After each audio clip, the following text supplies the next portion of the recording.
So what's up mga Chief Hot E here, and sa wakas may bago na tayong episode. You're watching TEKKASI, Tekken, Kasaysayan, Sibika at Kultura. So huwag natin patagalin pa, intro.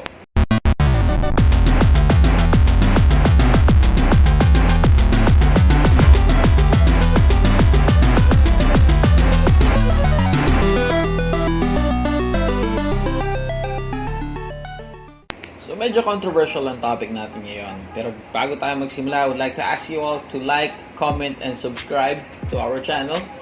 So yun, ang topic natin ngayon is about key charging. So what is key charging? So key charging, originally known as the Ki Itame power-up, is a move in Tekken which is achieved by pressing all 4 attack buttons. 1 plus 2 plus 3 plus 4. When done correctly, the character will do a glowing charge animation, hence the name Key Charge. So some might say this term was borrowed from Dragon Ball.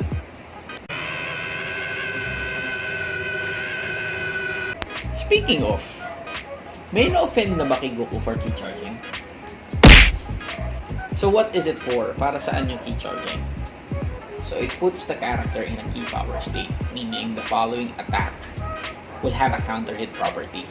If the attack is blocked, meron din konting guard damage. Okay. But there's a catch. When in key power state, the character cannot block. Walang salag. Also, the attack that will be thrown at the character will have counter hit properties. So medyo lugi. So simulan muna natin yung history. Key charging in Tekken started in Tekken 3. Tapos nagtuloy-tuloy na yon through all the following Tekken titles. But for some odd reason, walang key charge sa Tekken 4. Okay. Konting fun facts muna tayo. Some characters don't need to key charge in order to be in a key power state. Some examples would be Jin by doing down back 1 plus 2. And si Paul by just crouching. I think it's 1.5 seconds crouching. Just to clarify, yung crouch niya has to be down and not down back. Kung meron pa kayong alam na iba, put them in the comments. Another fun fact is King in Tekken 5 was the first to have a special animation for key charging. Another fun fact, Armor King's key charge can damage opponents. Kaya lang, the opponent has to be airborne or very close to Armor King. When martial law key charges and the player holds down all 4 buttons, this happens.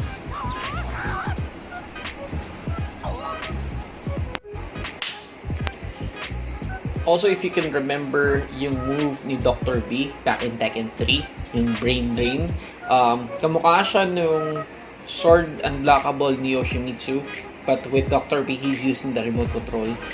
Tapos pag tinamahan ka, makakuryente ka hanggang mamatay ka. You use key charge to escape that. So why key charge in game? There is such a thing as a key charge setup wherein you use the key charge to gain advantage over your opponent or force a 50-50.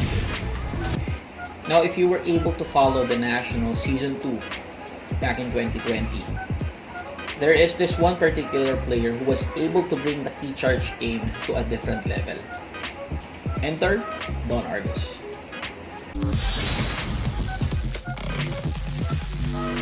Excellent decision. Right now, Argus does have extra damage with the red stuff. He charged that up. Oh my god, still? it worked! It worked! Ballsy jab there to stop Jules, but the hop kick were the greatest of ease. Yep, definitely. And Jules right now needs these points, and he's really determined. And once again, there it is! Another key charge setup, and Don Argus gets away with it twice today! Somebody called the cops. That's not legal, but Jules is still in this. Wanted to go for a DP there, but he didn't have the meter to go into an EXDP. But the Dark Wave is gonna keep Maru at bay. Oh, the key charge, but the armor move. Falling statue. Another one! Oh no! Oh my god, does this work? It works! Don Argus with all these key charge setups. He's dead. He's dead, Jim. How is he going to be able to finish things off here? But Don Argus hanging in there. The EXDP comes out. EX dive kick, I mean. Don Argus now trying to turn things up here, trying to find the counter. Whoa! Does this work? Oh my goodness! Baited the get up 3, and that was some 1000 IQ play from Don Argus. Oh my goodness, Dolphin Jimmy, he has the strats. So yun yung masayang part ng key charging. We often see key charging after rounds as a form of pop-off gesture. KO.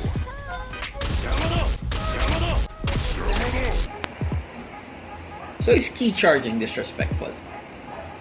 This has been a subject of debate for the longest time. Dami nang nakausap, dami nang... Saan dami? So here's my take on post-round key charging. Again, this is just my opinion. And so if you don't agree, it's fine. Right? But this is my take. This is how I see it. If key charging is a form of pop-off, a virtual pop-off, if you may, and key charging is considered disrespectful, so are these also disrespectful?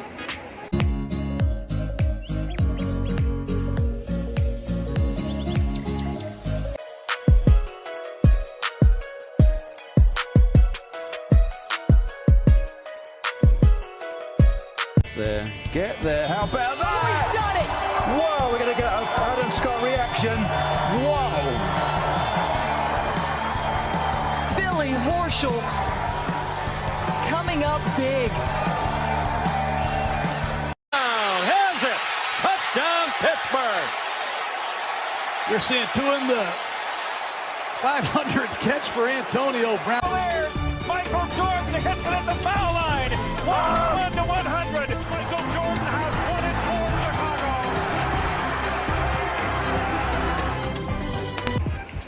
Some would say, kasi sports naman yan eh, we're talking about video games.